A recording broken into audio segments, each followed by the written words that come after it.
അസംഘടിത trade union Aikyavedi Kothamangalam unit seminar സംഘടിപ്പിച്ചു. ലോക തൊഴിലാളി ദിനത്തോടനുബന്ധിച്ചുള്ളതായിരുന്നു സെമിനാർ.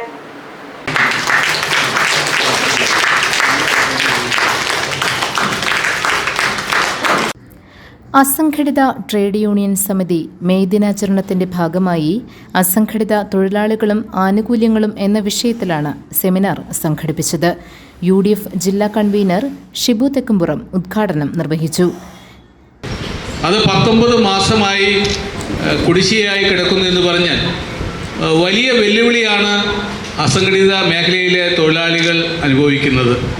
നമുക്കറിയാം, പലപ്പോഴും പലതരത്തിലുള്ള പ്രതിസന്ധിയെ നേരിട്ടുകൊണ്ടാണ് അസംഘടിത മേഖലയിലെ പ്രിയപ്പെട്ട ജീവനക്കാർ മുന്നോട്ട് പോകുന്നത്.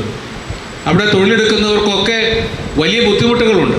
പ്രത്യേകിച്ച് സ്ഥിരമായ വരുമാനമില്ലാത്ത ഒരവസ്ഥ, പലപ്പോഴും പിരിച്ചുവിടലിൻ്റെയും അതോടൊപ്പം തന്നെ മറ്റ് മാർഗങ്ങൾ ഉപയോഗിക്കുമ്പോഴുള്ള വലിയ ബുദ്ധിമുട്ടുകൾ, അതോടൊപ്പം തന്നെ മികച്ച വേതനം ലഭ്യമാക്കാനുള്ള വലിയ ബുദ്ധിമുട്ടുകളൊക്കെ ഈ മേഖലയിലെ പ്രിയപ്പെട്ടവർ അനുഭവിക്കുക. നമുക്കറിയാം, ഇവിടെ ധാരാളം സഹോദരിമാരാണ് ഇന്ന് ഈ സമ്മേളനത്തിൽ പങ്കെടുക്കുന്നത്. എനിക്കറിയാം, പ്രിയപ്പെട്ട സുരേഷ് ചേട്ടനും രാജശേഖരൻ ചേട്ടനും ഒക്കെ വനിതകളുടെ വലിയ ക്ഷേമമാണ് ഇതിലൂടെ ലക്ഷ്യമിടുന്നത്. ഒരു കുടുംബത്തിൻ്റെ ആവശ്യമുണ്ടായാൽ, പ്രത്യേകിച്ച് കുട്ടികളുടെ വിദ്യാഭ്യാസം, കുടുംബത്തിൻ്റെ ആരോഗ്യം, അതോടൊപ്പം തന്നെ മറ്റ് എല്ലാ കാര്യങ്ങളിലും ഏറ്റവും കൂടുതൽ ശക്തമായി നേതൃത്വം കൊടുക്കുന്നത് സഹോദരിമാരാണ്.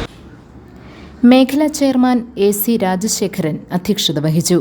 Bhanumathi Raju, Suresh Alappatt, Mini Mathew, Chandralekha Sasidharan, Antony Kottappady, VM Sugathan, PK Rajamma, James Korambel, PD Eldhose, Sasi Kunjumon, Joy Varghese, Janaki Sekharan, CY Yusuf, Jose Kaithamana, Omana Chellappan തുടങ്ങിയവർ പ്രസംഗിച്ചു.